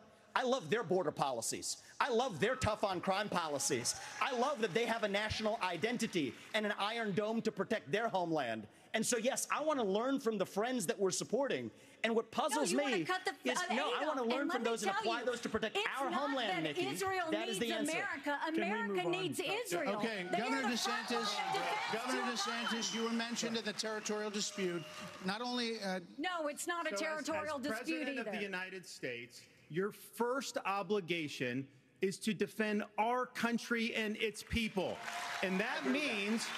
you're sending all this money, but you're not doing what we need to do to secure our own border. We have tens of thousands of people who are being killed because, well, we're not handling both. And so I am going to declare it a national emergency. I'm not going to send troops to Ukraine, but I am going to send them to our southern border.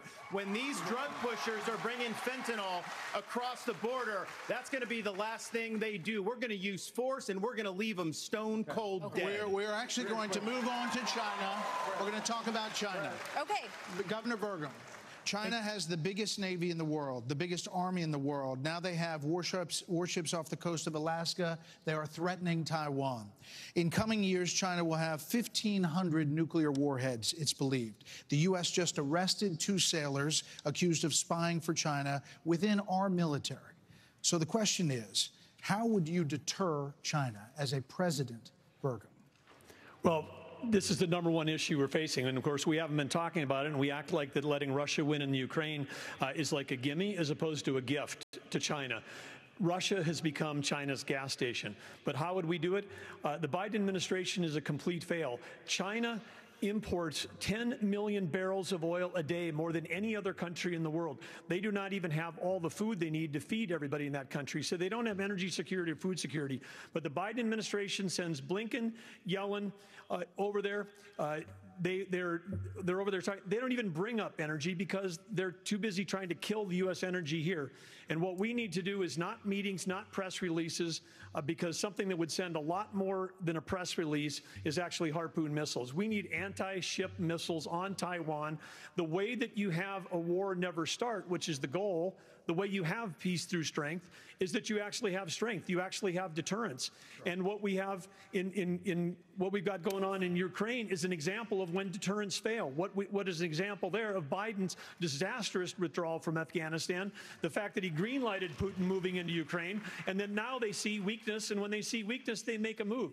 And we have to be strong, and we have to be strong both in Ukraine, and we can solve the southern border. Absolutely, we can do that, because guess what? There's only 19,855 authorized people for the Border Patrol, but they're not all staff because the Biden administration doesn't enforce law enforcement. But Biden administration wanted to put 87,000 people in the IRS as opposed to giving the money in the support we need to our own Border Patrol. Okay. Senator Scott, on China, that same question. And I speak about China. Let's fire the 87,000 IRS agents and hire or double the number of Border Patrol agents. I just left Yuma, Arizona about 2 weeks ago.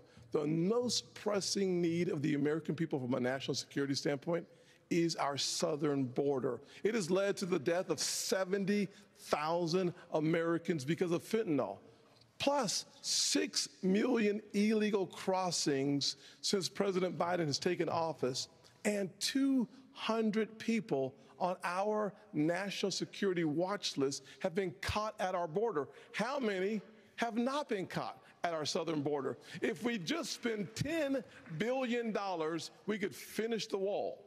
For $5 billion more, we could have the military-grade technology to surveil our southern border to stop the flow of fentanyl and save 70,000 Americans a year.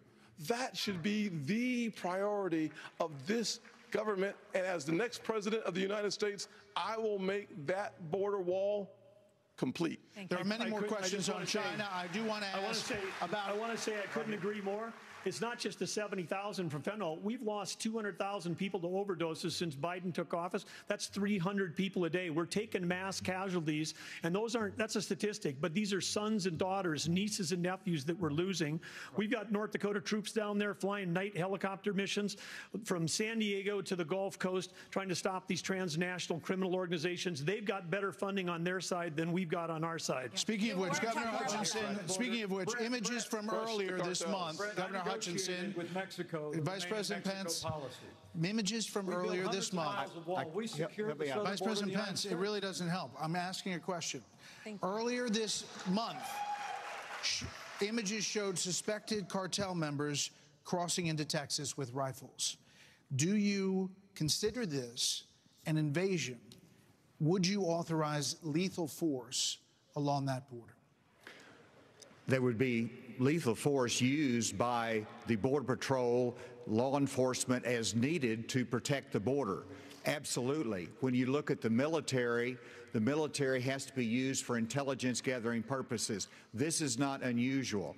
Whenever I was in the Bush administration, we went down there and met with President Vicente Fox of Mexico and asked his help in going after the cartels. And he looked at me and said, they're a problem to us as well. And so we joined together and we took down the Ariana Felix brothers leading the Tijuana cartel, and that made a difference. Ramon was shot and killed, and Ben Amin was captured.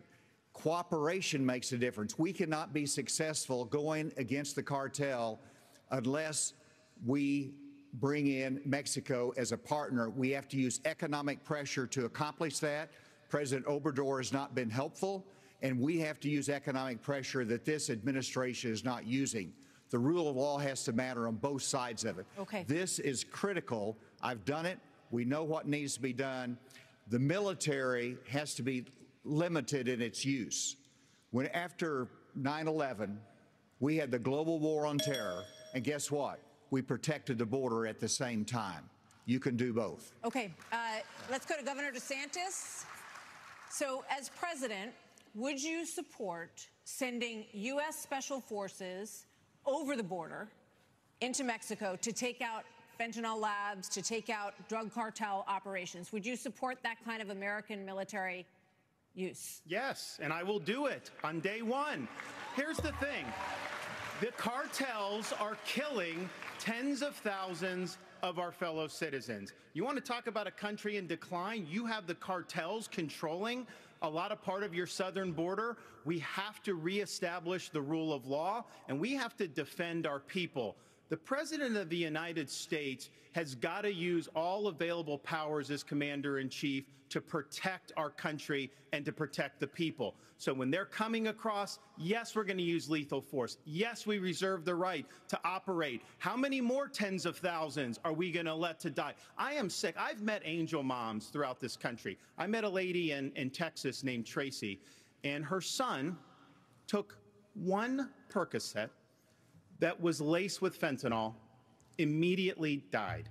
That is happening all across this country because of the poison that they are bringing in. So as president, would I use force? Would I treat them as foreign terrorist organizations? You're darn right I would. You know, Vice President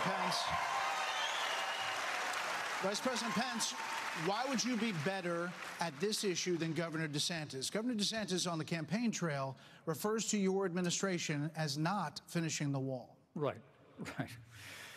Look, we secured the southern border of the United States of America and reduced illegal immigration and asylum abuse by 90%. When Joe Biden took over, he threw open the southern border of the United States, and the wave of humanity, the wave of fentanyl that's been eloquently described here is a wave of human tragedy across this country. But Martha, you began this evening talking about who is best prepared to be the next president of the United States. And I have to tell you, with all humility, I was there when we negotiated through the government shutdown and got the funding available to build the wall. I was negotiating on Capitol Hill around the clock. I negotiated the Remain in Mexico policy on behalf of the President of the United States. And AC, you're so right. It's because we used economic pressure to bring the Mexicans to the table, and they allowed us to have people wait in Mexico while they applied for asylum and ended asylum abuse overnight. We got the Mexicans to deploy their National Guard to their southern border and to our southern border as never before. And I want to promise you, as President of the United States of America, I will engage Mexico the exact same way, and we will partner with the Mexican military, and we will hunt down and destroy the cartels that are claiming lives in the United States of America. Okay, thank you. Another issue that is related to this is that almost 7 million migrants have crossed this border, our southern border, during the Biden administration. So, Governor Christie, what would you do about the 7 million who are here? How would you handle them? What would you do? Look, Martha, the first thing we need to do is to stop any more from coming. That's the first thing we need to do. Then the next thing we need to do with the folks that are here is to, again, as we've talked about all night tonight, we have to have law and order in this country. We have to enforce the law. And what that means is to make sure that people who come here illegally are not rewarded for being here illegally. We have so many wonderful people from around the world who are waiting in line, following the law to try to come here and pursue the American dream. And those people are waiting and waiting and waiting because we haven't dealt with the problem of the folks who are here. We have to have them detained. We have to make sure that they are not rewarded for having broken the law. And one last thing on this fentanyl issue. With China, we can't take our eye off of that ball. Right. Yes, it's important that we secure the border. Very important, as I just said. But China is sending these chemicals to these drug cartels for them to create the fentanyl that is killing hundreds of thousands of our citizens. The Chinese are engaging in an act of war against us, killing our citizens. We better make that priority one in our conversations with China and to try to straighten that relationship out, because if we don't, we're going to lose more and more of our citizens. I just want to clarify, would you send those people back? Of course. You'd have to. We have a lot of issues that Americans care about. Next up, we're going to talk about the crisis in education, as millions of American children are not proficient in reading or math. After this.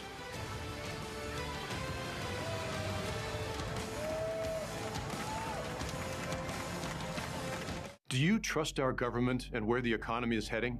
Does the thought of losing your hard-earned retirement savings to DC's reckless spending scare the heck out of you? Well, you're not alone. Smart Americans are taking action while they still can by reaching out to Birch Gold Group.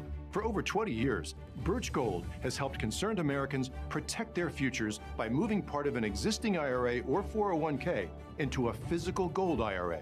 Because when things are a mess, like right now, Americans turn to gold. With an A+ rating, with a Better Business Bureau, and thousands of happy customers, Birch Gold is the trusted leader in gold. They're busier than ever because people are taking control of their savings away from the government and into their own hands. Text the word NOW to the number 989898 to get a free info kit on gold. There's no pressure and no obligation, just information. So get your no-cost info kit now. Text NOW to 989898. Guess what? Bidenomics is working.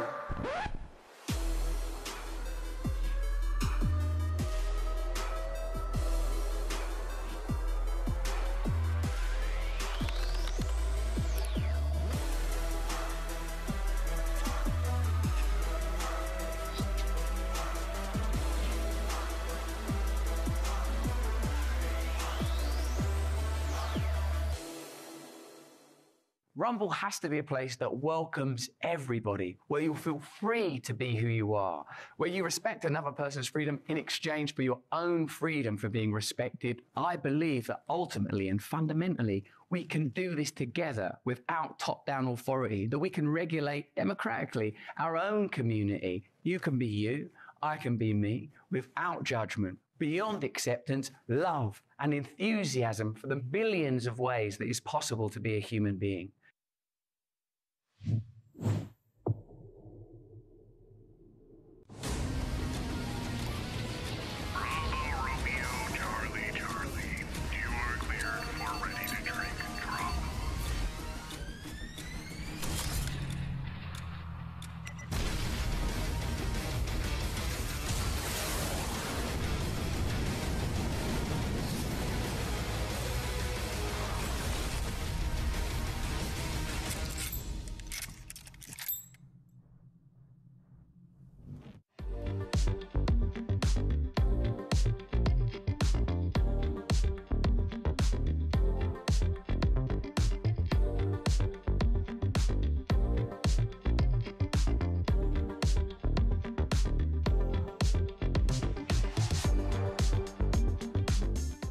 Does the thought of losing your hard-earned retirement savings to DC's reckless spending scare the heck out of you?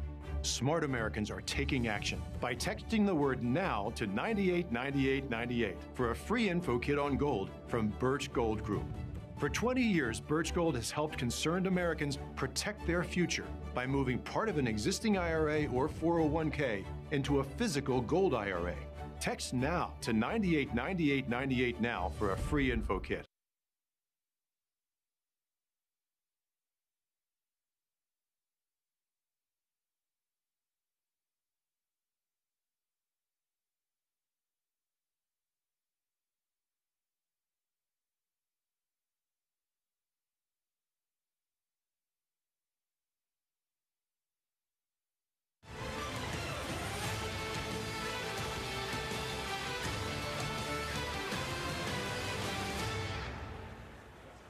The nation's report card was the weakest ever for American school children, exposing chronic absenteeism, deep declines for reading and math for 15-year-olds and 13-year-olds.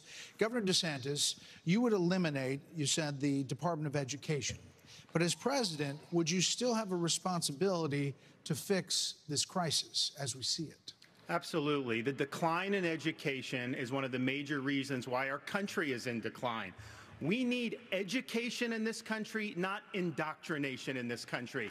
And in Florida, we stood up for what was right. First, we had schools open during COVID, and a lot of the problems that we've seen are because these lockdown states lock their kids out of school for a year, year and a half. That was wrong. We stood up. I took a lot of fire for that. I was pilloried by the media, but I stood for our kids. And as president, I'll stand for you and your kids as well. But we have to make sure that what our schools are doing is focusing on solid academics. In Florida, we eliminated critical race theory from our K-12 schools. We eliminated gender ideology from our K-12 schools. And we have elevated the importance of American civics in teaching our kids about the Constitution and the Bill of Rights. As president, I'm going to lead an effort to increase civic understanding and knowledge of our Constitution. We cannot be graduating students that don't have any foundation in what it means to be an American. Mr. Ramaswamy, hold on, Senator Scott. You've said that the Department of Education, the FBI, the ATF, the Nuclear Regulatory Commission, the IRS, the Department of Commerce, many of these should not exist. That's correct. So to the education question, how would you deal with the crisis? So look, we have a crisis of achievement. Let's shut down the head of the snake, the Department of Education. Take that $80 billion, put it in the hands of parents across this country. This is the civil rights issue of our time. Allow any parent to choose where they send their kids to school. End the teachers' unions at the local level to allow public schools to compete. And then revive our national identity where every high school senior should have to pass the same civics test that, frankly, every immigrant, including my mother, had to pass in order to become a citizen of this country. And the fact of the matter is, look, there's a part of education policy that also rests with the family. I didn't grow up in money, but you know the word privilege gets used a lot?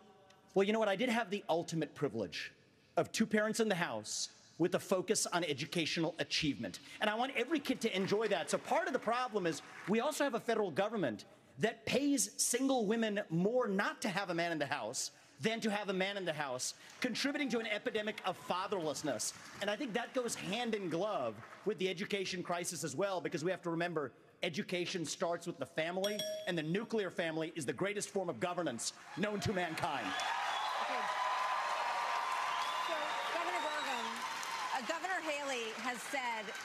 Governor Haley has said that biological boys playing in girls' sports is the women's issue of our time.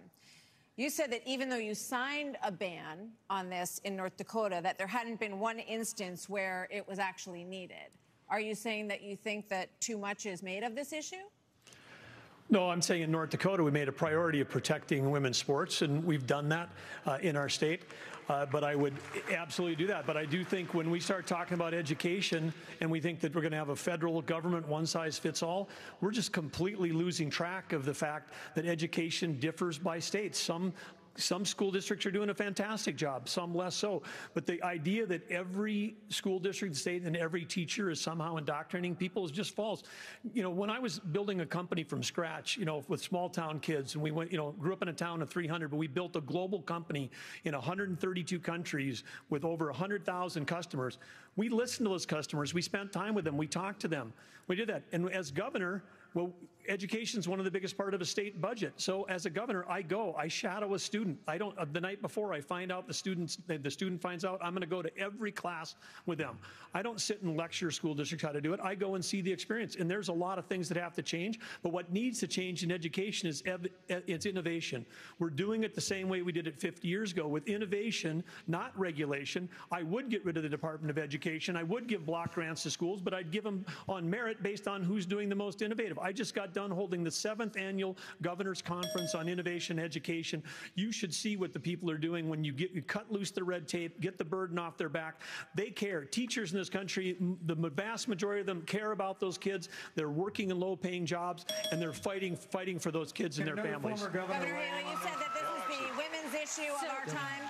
First, I'll tell you, as you know, as a parent, the one thing you want is for your child to have a better life than you did. And we can talk about all of these things, and there's a lot of crazy woke things happening in schools, but we've got to get these kids reading. If a child can't read by 3rd grade, they're 4 times less likely to graduate high school. So we need to make sure we bring in reading remediation all over this country. We need transparency in the classroom because parents should never have to wonder what's being said or taught to their children in the classroom.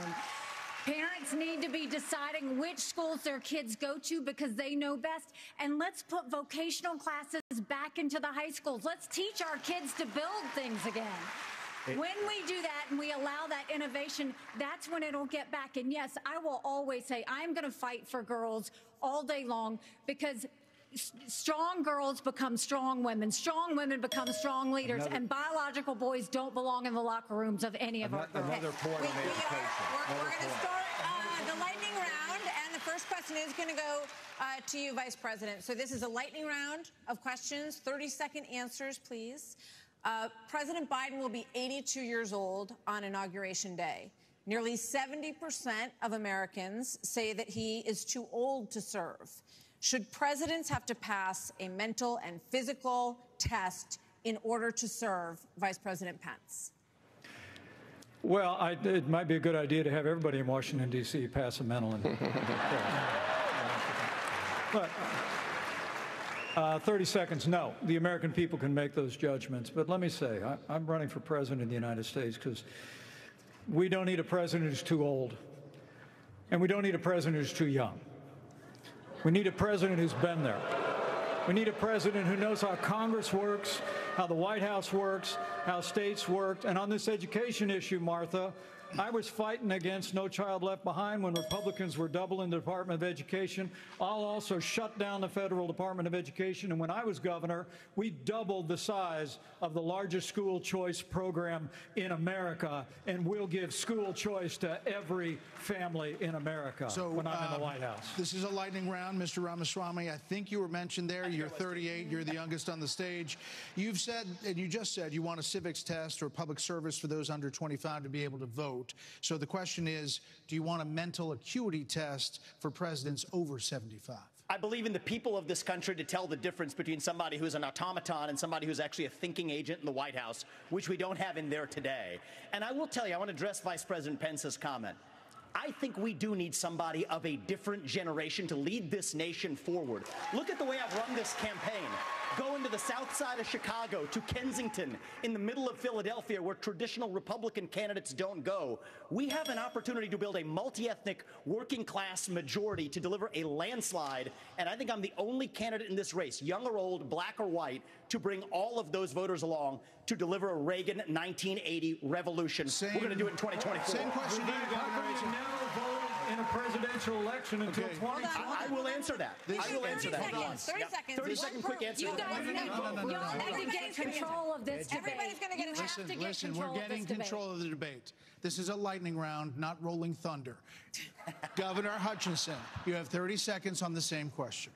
On education, first of all, look at Arkansas. We have to compete with China. I built computer science education. We led the nation in computer science education, going from 1,100 students to 23,000 students taking it. This is how you compete with China. As President of the United States, I will make sure we go from 51% of our schools offering computer science to every school in rural areas and urban areas offering computer science for the benefit of our kids, and we can compete with China in terms of technology. Thank you, sir. This is going to go to this is coming to you. We're trying to do a quick round of different topics here. So, Senator Scott, faith is on decline in this country. You talked about it a little bit before tonight. So, is there a role for a president of the United States in changing that? What would you do to change that? Well, our nation was founded upon the Judeo-Christian values that has made this the greatest nation on God's green earth. I'm a big believer in Ephesians 3:20 that God is able to do exceedingly abundantly above all that we ask or imagine. Our responsibility should be to model the behavior we want others to follow. On education, the only way we change education in this nation is to break the backs of the teachers' unions. They are standing in the doorhouse of our kids, locking them into failing schools and locking them out of the greatest future they could have. As President, Governor DeSantis, would you support some mandatory military service for all Americans? I think it should be voluntary. I'm somebody that volunteered to serve, inspired by September 11th, and I deployed to Iraq alongside U.S. Navy SEALs in places like Fallujah, Ramadi. And it's something that I think has taught me, you know, when you go in that type of environment, anything you have, your personal agenda, you check it at the door. You go there, and it's about focusing on the mission above all else. And guys come together, and they get it done. And that's how I would view being the President of the United States. It's not about me. It's not about all these other side issues. My sole focus will be on your future and reversing this country's decline. Okay, now for something a little out of this world, and this is for you, Governor Christie. Do you believe that the recent spike in UFO encounters... I get the UFO question? Yeah, you do. Come on, man. No, but, okay, we've been hearing a lot of testimony in Congress, and people are taking this a lot more seriously, and we're hearing that, you know, there are things going on that people aren't aware of. So, if you were president, Governor Christie, would you level with the American people about what the government knows about these possible encounters? Martha, and especially coming from a woman from New Jersey, I think it's horrible that just because I'm from New Jersey, you asked me about unidentified flying objects and Martians. We're different, but we're not that different. Look, of course, the job of the President of the United States is to level with the American people about everything. The job of the President of the United States is to stand for truth. The job of the President of the United States is to be a role model for our children and our grandchildren. And so whether it was UFOs or this problem of education, and Tim's right, by the way, and I started this in 2010 by going right after the teachers' unions in New Jersey and drove them down to an all-time low popularity rating because they were putting themselves before our kids. That is the biggest threat to our country, not UFOs. Okay. Well, coming up, we've got closing arguments, plus right after the debate, Hannity is live from the spin room right here in the Fiserv Forum with reaction from all the candidates. As soon as they step off the stage, we'll be back after this.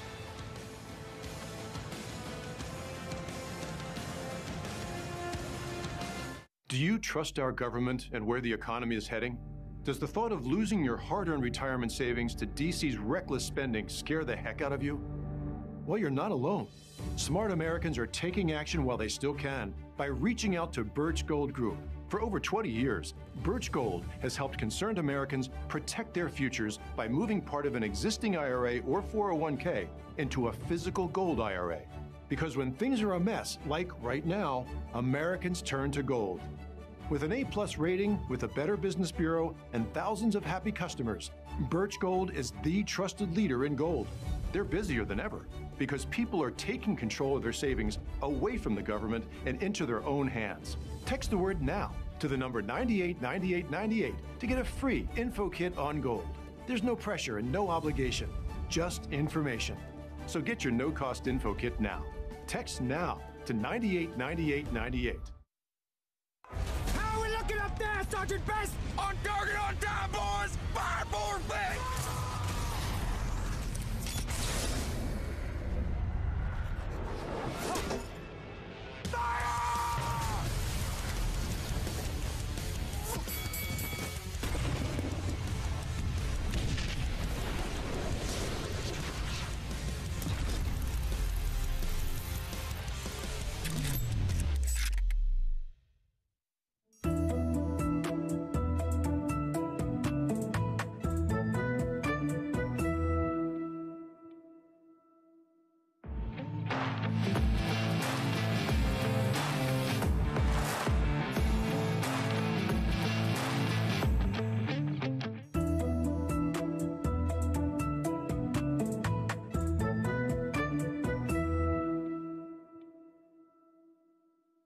Rumble has to be a place that welcomes everybody, where you'll feel free to be who you are, where you respect another person's freedom in exchange for your own freedom for being respected. I believe that ultimately and fundamentally, we can do this together without top-down authority, that we can regulate democratically our own community. You can be you, I can be me, without judgment, beyond acceptance, love, and enthusiasm for the billions of ways that it's possible to be a human being.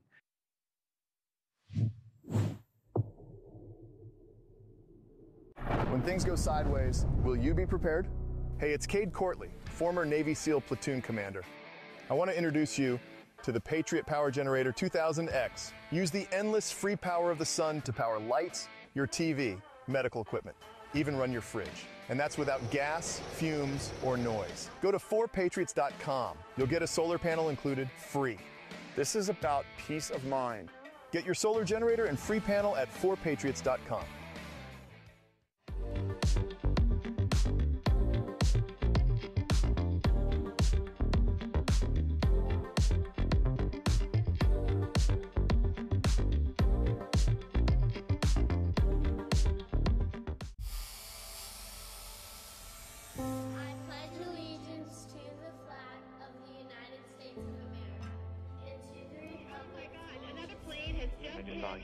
World Trade Center, we understand.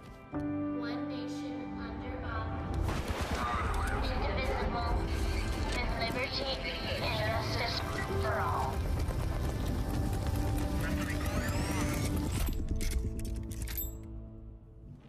Does the thought of losing your hard-earned retirement savings to DC's reckless spending scare the heck out of you? Smart Americans are taking action by texting the word NOW to 989898 for a free info kit on gold from Birch Gold Group. For 20 years, Birch Gold has helped concerned Americans protect their future by moving part of an existing IRA or 401k into a physical gold IRA. Text NOW to 989898 now for a free info kit.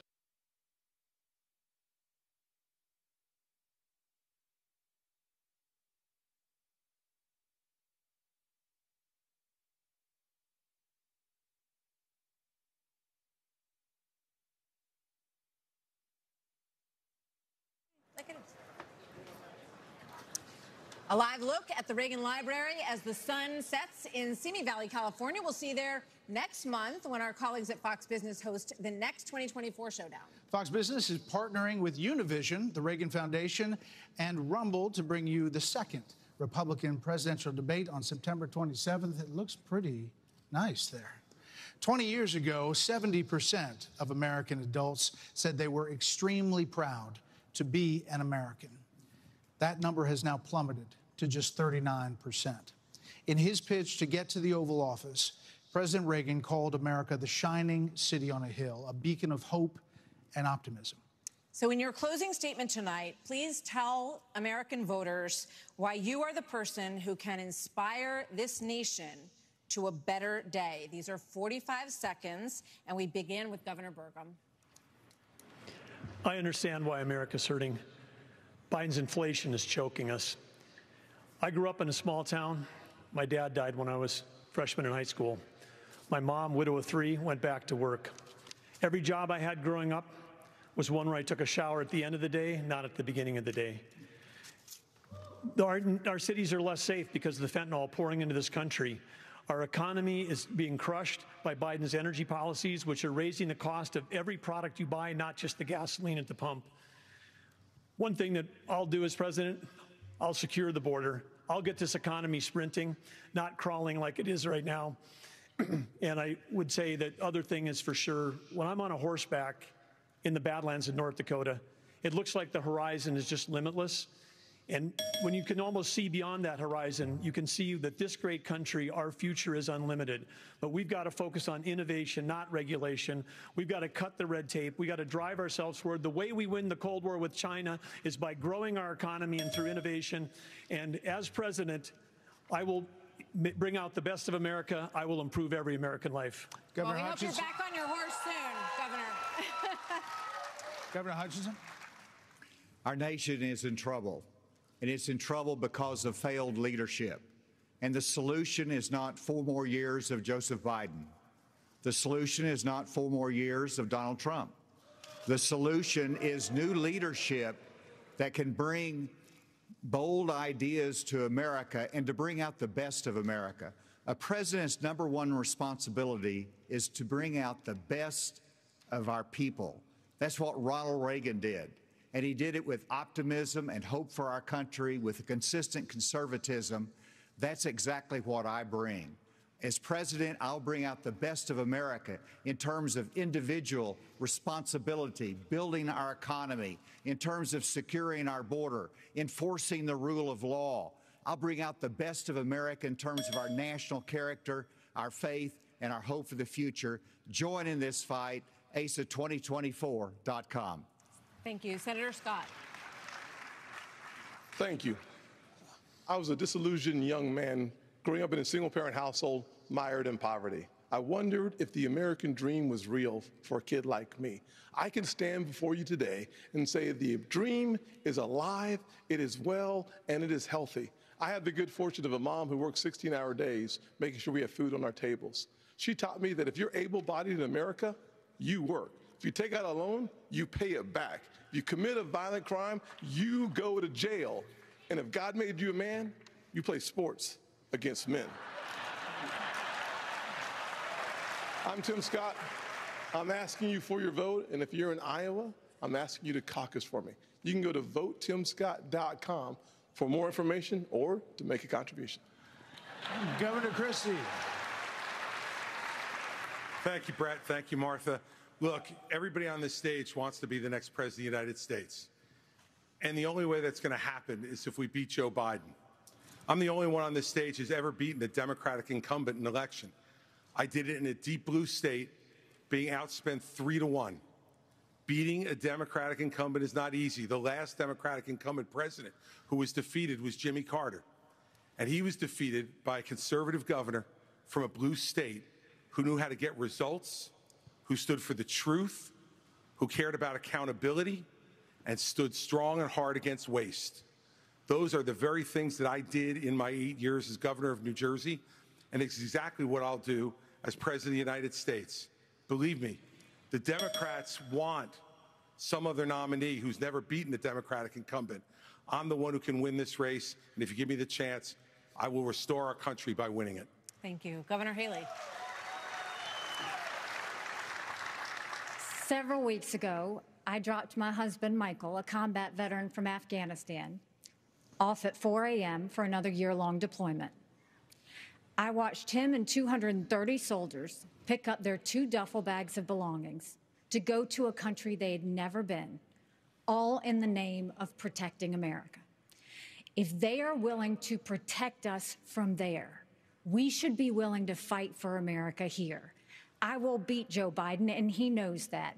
I will strengthen our economy, and we'll bring this inflation down. We will put transparency in the classroom. We will secure our borders. We will have the backs of our law enforcement, and we will make sure we have a strong national security.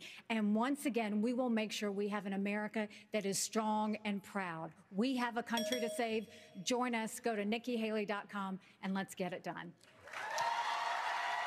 Vice President Pence. Thank you, Brad and Martha, for this evening. It's an honor to be here. Joe Biden has weakened America at home and abroad. The disastrous withdrawal from Afghanistan, their war on energy, runaway spending that launched the worst inflation in 40 years, a crisis at our southern border, an assault on our values and liberties, and the American people have had enough. But I know we can bring it back. But different times call for different leadership. The Republican Party owes the American people a choice. Proven leadership at the national level that knows how to move a conservative agenda forward. We proved in the Trump-Pence years you can turn this country around faster than you can imagine. And I have faith we will again. Because I have faith in the American people, the good, decent, hardworking, faith-filled, idealistic people of this country. And I have faith that God is not done with America yet. And if we will renew our faith in one another and renew our faith in Him who has ever guided this nation since we arrived on these wilderness shores, I know the best days for the greatest nation on earth are yet to come. Thank you. Mr. Ramaswamy. I was born in 1985, and I grew up into a generation where we were taught to celebrate our diversity and our differences so much that we forgot all of the ways we are really just the same as Americans, bound by a common set of ideals that set this nation into motion in 1776. And this is our moment to revive those common ideals. God is real. There are two genders. Fossil fuels are a requirement for human prosperity. Reverse racism is racism. An open border is not a border. Parents determine the education of their children. The nuclear family is the greatest form of governance known to man.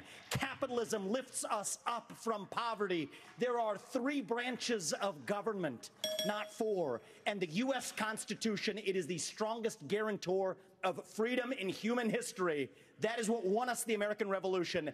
That is what will win us the revolution of 2024. Thanks for letting me introduce myself tonight. Thank you. Governor DeSantis.